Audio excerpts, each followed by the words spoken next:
As the nation grapples with the challenges of food security, herder-farmer conflicts, and economic diversification, the livestock sector emerges as a crucial player. It is the RUGA settlement initiative introduced as a strategy to modernize cattle rearing, reduce clashes, and boost the livestock industry. But what are the realities on ground? How viable is this initiative in fostering peace and improving productivity and driving economic growth?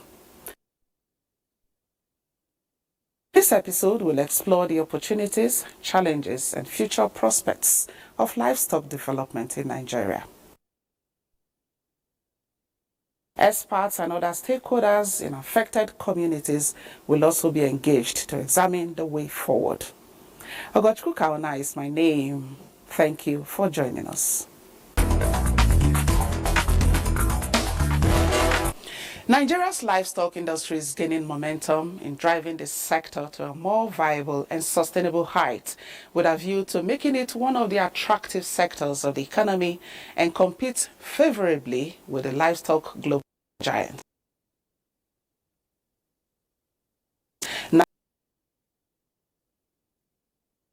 Months after the establishment of the Ministry of Livestock Development, efforts are on to woo stakeholders' participation, build the capacity of livestock farmers, and champion a robust mechanism that can bring to an end the long-standing farmer-herder clashes. Yusuf Jika takes us through some of the reforms and successes recorded. The Nigerian livestock sector has been in the traditional sector, informal sector, so to say. A new gold mine has been found, and the people are excited for the latest and one of the largest industries in the agriculture sector, and that is the Ministry of Livestock Development. For us, there's no better indicator of renewed hope than what is happening at the livestock ministry today, where Mr. President created this ministry to address the concerns of the last person in the last frontier of this country. As long as you have 2-3 chickens, you have rabbits, you have grass cutter, you have poultry, you have piggery, you have any other animal species, you have this ministry. This renewed hope is aimed at you. We are going to renew your hope. We are going to come with superior genetics. We are going to build your capacity. We will also develop market access for you so that you go and sell your products and get the value for your labor, as well as also managing peace between the different sectors. This is coming after several methods have been tried to enhance the livestock industry without desired progress met, and this is supposed to be the game changer, the Livestock Development Ministry. We are prepared to work along with those institutions, to work along with the farmers groups, to build up their capacity, hone their skills. What is traditionally being practiced, if it is superior to science, we incorporate it. But if it is not, we believe that the best way to go is to do what is best husbandry practices, so that you achieve your goal and ensure that, look, what you are doing is not cultural holding. There are people today who go into animal husbandry. For them, it's a question of status. I have 1,000 heads of cattle. I have 500 goats. It's not the question of the people are not looking at the business angle. Now, the immediate priorities are resuscitation of more than 400 grazing reserves, provision of infrastructure to support the drive towards attainment of maximization of livestock potentials. The ministry has done an inventory, and we have discovered that we have about 415 grazing reserves in the country, and our own intention today in the ministry is to work with the state governments to ensure that those grazing reserves are reserved for grazing, and that definite steps will be taken to ensure that required infrastructure that are pertinent to support being provided in those areas. Now, once that is done, then the urge to move would have been nipped in the bud. People have no longer have any reason to move from A to point B, because where you are going to, what you're taking you to point A is provided at point B.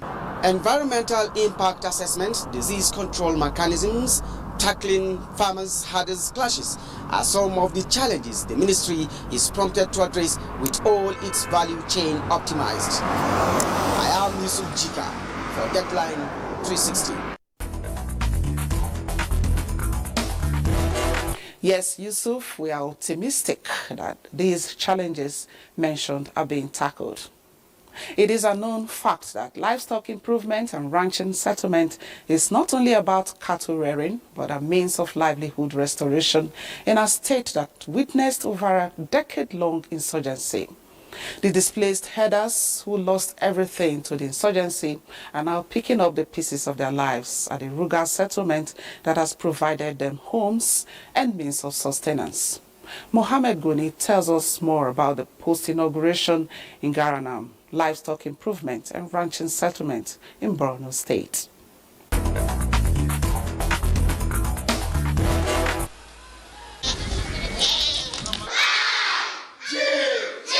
Garanam Livestock Improvement and Ranging Settlement is one of the impactful projects that has touched the lives of herders and cattle breeders. During the early morning visit to the Garanam RUGA settlement, NTA camera lenses captured herders taking their cattle to the large grazing areas provided within the center.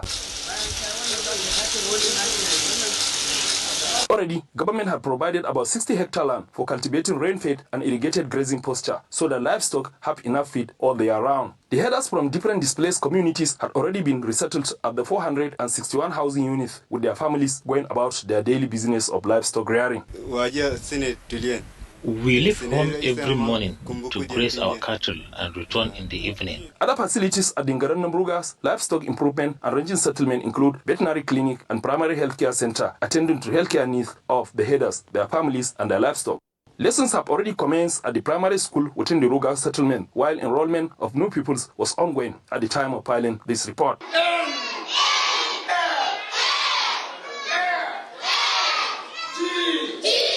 The center also had milk parlor and milk collection center where dairies are being processed for sale. The livestock improvement and ranging settlement also has solar-powered water facilities, including boreholes and tent drinking trucks, as well as a dam.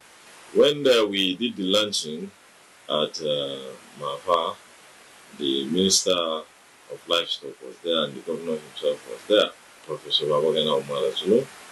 He made mention that we are establishing 3 centers, the settlement. And one of it was commissioned recently. And we have another one in the Bureau of the Government, then the subsequent one in Askarawa local government. The idea of spreading is for federal character, and also we've looked at where the agribusiness will thrive. Borno State government has been supporting the herders right from the word go. Government has given us homes, livestock, food and non-food items as well as cash support. We take our sick animal to veterinary clinic for treatment. The Garanam Livestock Improvement and Ranging Settlement Center has put an end to the age-long herder-farmer clash. These are our herders. Hitherto being their category arrested during the Boko Haram incident, that's their profession, and they don't have any other thing. So government has to bring them in and give them support so that they come back and do their normal rearing. Mindful of the security situation in Borno, government ensured that the settlement center at Ngaranam was sited few kilometers away from Mapa headquarters of Mapa local government, not far from the military formation. Police outpost was also established within the settlement. We as the Ministry of Livestock are trying to see, there are lapses or where to improve on. Then we will take it into consideration while we are launching the subsequent ones. The federal government's creation of designated areas for pastoralists to graze their livestock is described by stakeholders in Bauchi State as a great approach to addressing biodiversity conservation and the pressure on natural habitat and ecosystems. This is their unanimous response on the modern settlements in relation to promotion of sustainable livestock production practices across the country, as we hear from Moazu Hassan.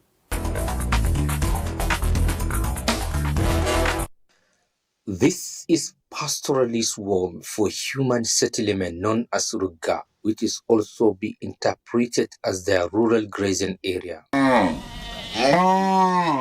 It is based on this that the federal government introduced a modern rural grazing area program of the same name as RUGA for the promotion of sustainable land use practices aimed at reducing conflict over land resources between farmers and herders. Bauchi State is one of the states with a large number of grazing reserves in the Federation. And these grazing reserves are meant for the Fulanis and their animals. So the policy in the grazing reserve management is whoever is in there, you can develop it, you can, the government is really supporting the development of this grazing reserve for the animals to graze. The modern grazing system of RUGA is also targeted at improving the livestock management practices for an increased food production. It will reduce the effect of movement in terms of erosion, to minimize erosion, because wherever they are moving, as they keep on moving, the road becomes a source of erosion. Two, wherever they settle, there will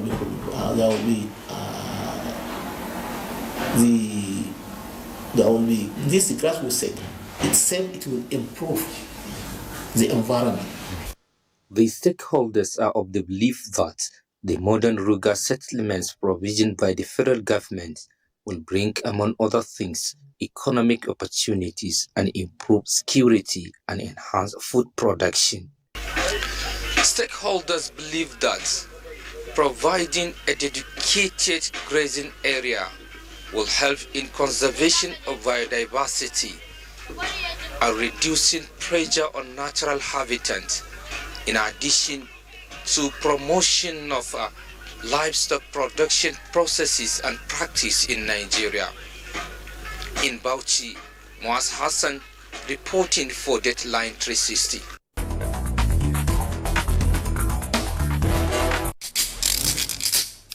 What are we doing as a nation to first of all settle our teeming populace, especially the NTA's political package with a third eye on the nation's political scene? I'm Fisa Ogunfuyi. Welcome. You have to be very careful giving space to people who are obviously sponsored to further the agenda of some other groups. There's a lot of questions. A lot of questions in your closed door sessions.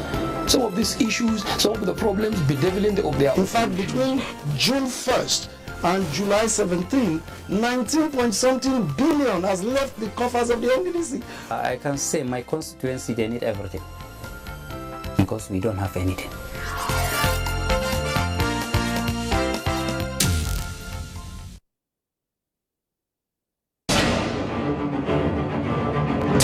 A method for digital literacy is a bot that you can use, you can interact to learn more about digital literacy.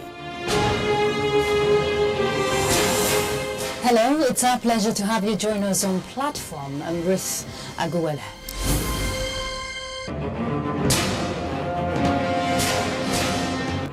What is the yardstick for measuring everybody's moral integrity? It's critical at this point in time. How daunting has that been for the Institute when getting them abreast with all the legislative proceedings? The fact remains that one training workshop is not enough.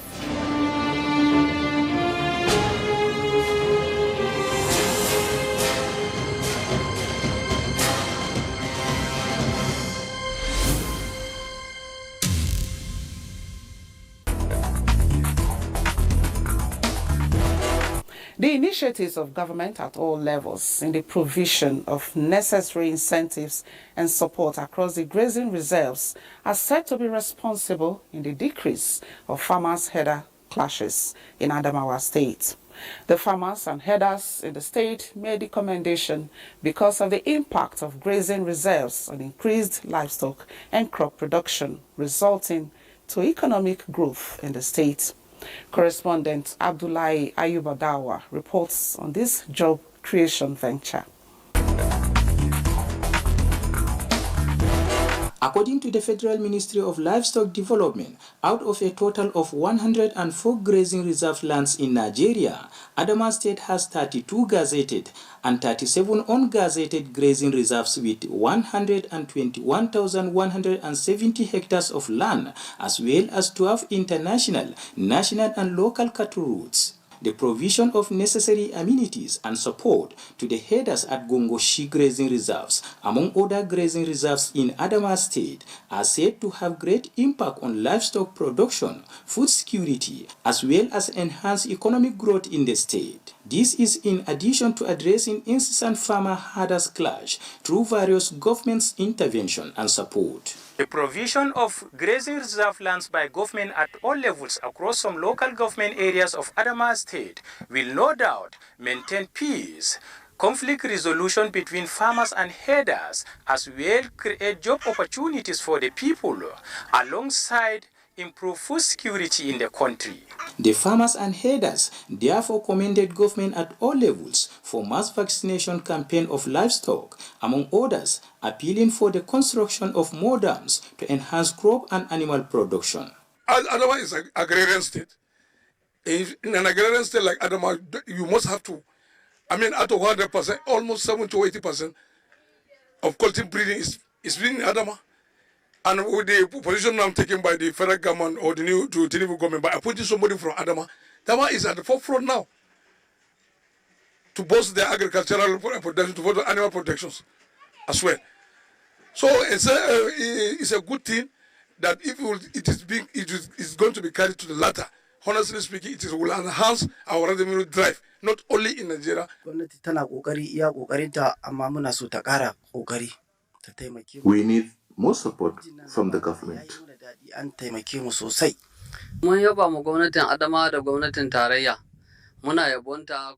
We appreciate government at all levels for looking into the plight of herders.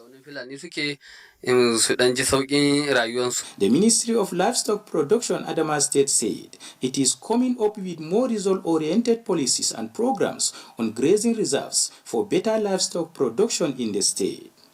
Adamawa State being an agrarian state, with livestock forming over 43% of the state GDP, we use the grazing reserves for a lot of livestock activities because, as the name goes, it's a grazing reserve. Those only meant for grazing, but you cannot rule out those that are staying within the grazing reserves, obviously are going to farm what they will eat. So it helps both the grazers and the farmers, and even some neighborhoods uses the grazing reserves to do a lot of, livelihood activities within it. Abdullahi Ayubadalwa, reporting for Dateline 360.